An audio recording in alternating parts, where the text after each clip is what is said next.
এক গ্রামে স্বপ্না নামের একটা মেয়ে ওর মা বাবার সাথে বসবাস করত। স্বপ্নার পরিবার তেমন ধনী ছিল না। স্বপ্নার বাবা সুরেশ একটা কোম্পানিতে কাজ করত। স্বপ্না দেখতে শুনতে যেমন সুন্দরী ছিল তেমনি গুণবতীও ছিল। একবার ছেলেপক্ষ স্বপ্নাকে দেখতে আসে। ছেলেপক্ষ অনেক ধনী ছিল। তারা যখনই স্বপ্নাকে দেখে তখনই ভীষণ পছন্দ করে ফেলে, কেননা স্বপ্না দেখতে অত্যন্ত সুন্দরী ছিল। তখন ছেলের বাবা বলে, ভাই সাহেব, আপনাদের মেয়েকে আমাদের ভীষণ পছন্দ হয়েছে। 1 মাস পর আপনাদের মেয়েকে আমরা আমার ছেলের সাথে বিয়ে করিয়ে আমাদের বাড়ি নিয়ে যাব। ছেলেপক্ষ 1 মাসের সময় দিয়ে সেখান থেকে চলে যায়। তখন স্বপ্নার মা এসে স্বপ্নাকে বলে, মা স্বপ্না, তোমার বিয়ের সম্বন্ধ অনেক ধনী পরিবার থেকে এসেছে। এই রাহুলের সাথে তোমার যদি বিয়ে হয়ে যায় তুমি একদম রাজরানীর মতো থাকবে। তবে আমাদের কাছে বিয়েতে খরচ করার মতো অত টাকা যে নেই। বিয়েতে তো লেহেঙ্গা, স্যান্ডেল, গয়না, মেকআপও কিনতে হবে, তাই না? হ্যাঁ মা, একটা লেহেঙ্গা তো চাই, আর লেহেঙ্গার সাথে খুব সুন্দর একটা স্যান্ডেল, কানের ঝুমকো, হাত ভর্তি চুড়িও তো চাই। মেকআপ তো লাগবেই। ঠিক আছে মা, চিন্তা করো না, আমি এই মাসের বেতনটা পেলেই তোমার জন্য একটা লেহেঙ্গা কিনবো। কিন্তু মা, তুমি কি করে লেহেঙ্গা কিনবে? তোমার বেতন তো মাত্র 3000 টাকা। এই টাকাতে লেহেঙ্গা পাওয়া যাবে না। তাছাড়া 1 মাস পরেই আমার বিয়ে। মা স্বপ্না, চিন্তা করো না, আমি আর তোমার বাবা মিলে একটা না একটা উপায় বের করে ফেলবো। এরপর দেখতে দেখতে 15 দিন পার হয়ে যায়, কিন্তু স্বপ্নার বিয়ের কোনো আয়োজনই তারা করে উঠতে পারে না, কারণ স্বপ্নার বাবা এখনো 1 টাকাও বেতন পায়নি। তাই তিনি সন্ধ্যায় মন খারাপ করে বাড়ি ফেরেন।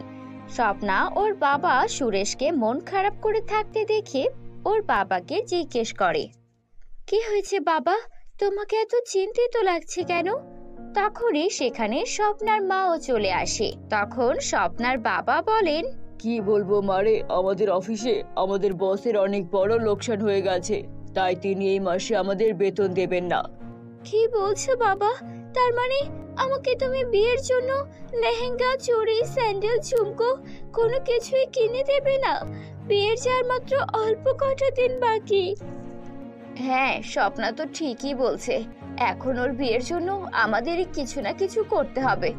এখন তুমিই বলো, আমাদের কি করা উচিত? আমারও তো মাথায় কিছুই আসছে না স্বপ্নার মা, তুমি কিছু একটা করো। মা স্বপ্না, তোমার বাবা বেতন পেলে সেই টাকাগুলো মিলিয়ে ভেবেছিলাম লেহেঙ্গাটা কিনবো, কিন্তু এখন তো সম্ভব হচ্ছে না। তাই তোমার বিয়ের জন্য আমরা না হয় একটা সুন্দর শাড়ি কিনবো, তার সঙ্গে স্যান্ডেল, চুড়ি আর ঝুমকাও কিনবো। তুমি একদম মন খারাপ করো না। কোনো ব্যাপার না মা, তোমরা যা আমাকে এনে দেবে আমি তাতেই খুশি। এভাবেই সময় কাটতে থাকে। একদিন স্বপ্না তাদের জঙ্গলের গভীরে একটা গাছের নিচে মন খারাপ করে বসেছিল। তখনই সেই রাস্তা দিয়ে অনেক সুন্দরী একটা পরী হেঁটে যাচ্ছিল। এই মেয়ে, তুমি এত মন খারাপ করে এই গভীর জঙ্গলে কেন বসে আছো? কে আপনি? কে? আপনাকে দেখে তো মনে হচ্ছে আপনি একটা পরী। তো কি হয়েছে আমায় খুলে বলো। পরী, আর মাত্র 10 দিন পরেই আমার বিয়ে, কিন্তু আমার বাবা মায়ের কাছে এত টাকা নেই যে আমি বিয়েতে একটা সুন্দর লেহেঙ্গা পরতে পারি। আমার বিয়ের এখন পর্যন্ত কোনো আয়োজনও তারা করে উঠতে পারেনি। কি, মাত্র এই কারণে এত মন খারাপ? তুমি চিন্তা করো না, আমি এখনই তোমার মন ভালো করে দিচ্ছি, তোমার সব সমস্যার সমাধান করে দিচ্ছি। সত্যি সত্যি বলছেন পরীজি? আপনি আমাকে সাহায্য করবেন? হ্যাঁ স্বপ্না, আমি অবশ্যই তোমাকে সাহায্য করব, কারণ আমি একটা জাদুই পরী। আমাদের পরীদের কাছে জাদুই শক্তি থাকে। সেই শক্তির ব্যবহার করে তোমার যা প্রয়োজন আমি তোমাকে তাই এনে দিতে পারি। পরীজি, তাহলে কি আপনি আমাকে একটা লেহেঙ্গা দিতে পারেন? হ্যাঁ, আমি তোমাকে যা ইচ্ছা তাই দিতে পারি। এই বলে পরী তার জাদুর কাঠি বের করে সেখানে একটি সুন্দর লাল মখমলি লেহেঙ্গা প্রকট করে। তারপর সেই মখমলি লেহেঙ্গাটা স্বপ্নাকে দেয় আর বলে, স্বপ্না, মনে রেখো, এটা জাদুর মখমলি অলৌকিক লেহেঙ্গা। এই লেহেঙ্গা তোমার মনের সব ইচ্ছা পূরণ করবে। পরেছি, আমি আপনার কাছে চিরকৃতজ্ঞ। আমি আপনার এই উপকার কখনো ভুলবো না। আচ্ছা ঠিক আছে, লেহেঙ্গা নিয়ে বাড়ি ফিরে যাও। তোমার বাবা মার খেয়াল রেখো, আর বিয়ের জন্য তোমাকে অগ্রিম শুভেচ্ছা। এতটুকু বলে পরী সেখান থেকে গায়েব হয়ে যায়। স্বপ্না পরীর দেওয়া সেই অলৌকিক জাদুর লেহেঙ্গা নিয়ে বাড়ি ফেরে। মা, বাবা, আমাদের আর কষ্ট করতে হবে না, কারণ আমার কাছে জাদুই মখমলি অলৌকিক লেহেঙ্গা আছে। এর সাহায্যে আমাদের যা দরকার আমরা তাই নিতে পারবো। এরপর স্বপ্না একে একে পরীর ব্যাপারে পুরো ঘটনা ওর বাবা মাকে খুলে বলে। পরীর দেওয়া জাদুর লেহেঙ্গার কথা শুনে ওর বাবা মা দুইজনই ভীষণ খুশি হয়, আর স্বপ্নাকে বলে, ভালোই হয়েছে স্বপ্না, এবার তোর বিয়েটা আমরা ধুমধাম করে দিতে পারবো। হ্যাঁ স্বপ্নার মা, তুমি ঠিকই বলেছ, আমাদের গরিবদের সাহায্য উপরওয়ালাই করে। এরপর স্বপ্না সেই জাদুর মখমলি অলৌকিক লেহেঙ্গার কাছে যায় আর বলে, হে জাদুর মখমলি লেহেঙ্গা, আমাকে বিয়ের জন্য এক জোড়া স্যান্ডেল দিয়ে দাও। এতটুকু বলতেই সেই লেহেঙ্গার ভেতর থেকে খুব সুন্দর একটা স্যান্ডেল প্রকট হয়ে যায়। এটা দেখে স্বপ্না অনেক খুশি হয়। হে জাদুর মখমলি লাল লেহেঙ্গা, আপনাকে অনেক অনেক ধন্যবাদ। আমাকে এবার দয়া করে কিছু টাকাও দিয়ে দিন, কারণ বিয়েতে তো কিছু টাকা খরচ করারও প্রয়োজন পড়বে।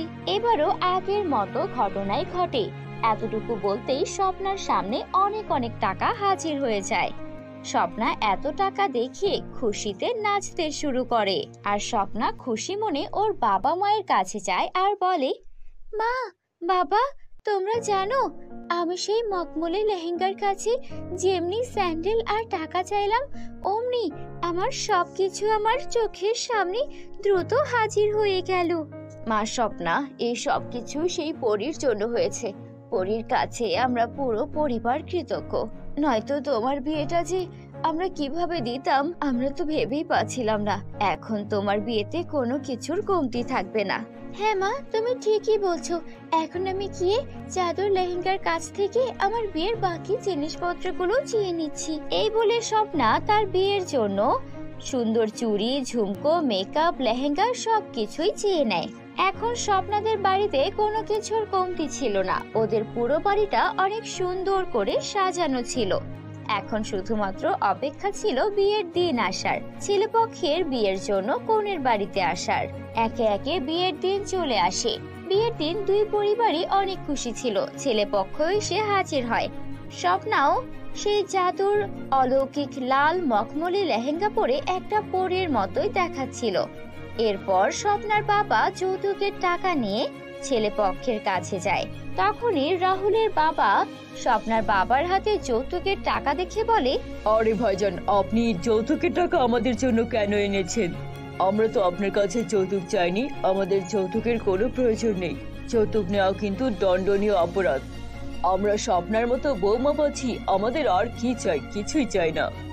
রাহুলের বাবার মুখে এমন কথা শুনে স্বপ্নার বাবা অনেক খুশি হয়। এরপর ধুমধাম করে রাহুল ও স্বপ্নার বিয়ে হয়ে যায়। তারা দুজন একে অপরকে পেয়ে অনেক খুশি ছিল। জাদুর মখমলি লেহেঙ্গার সাহায্যে তাদের জীবন একদমই পরিবর্তন হয়ে যায়। আর স্বপ্নাও ওর শ্বশুর বাড়িতে অনেক সুখে শান্তিতে স্বামী সন্তান নিয়ে সংসার করতে থাকে। তো বন্ধুরা, কেমন লাগলো তোমাদের আজকের এই গল্পটি? কমেন্ট করে জানিয়ে দিও। ভালো লাগলে আমাদের চ্যানেলটিকে সাবস্ক্রাইব করে পাশের বেল আইকন অন করে রাখো।